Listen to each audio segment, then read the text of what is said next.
Hi everyone. In this video, I'll explain why the Submit Invoice button may not be available and how to resolve it.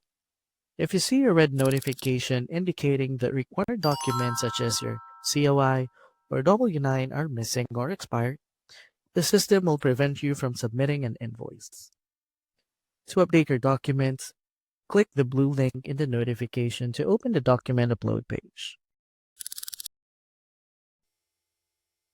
Click the Add Document button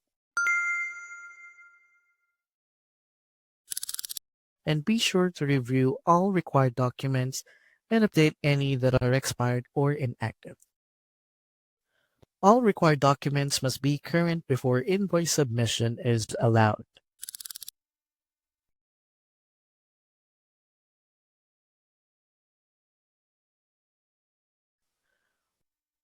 Once your documents have been updated and approved, the Submit Invoice button will become available. From there, you can upload and submit your invoice as you normally would. Keeping your required documents up to date helps prevent delays and ensures you can submit invoices without interruption.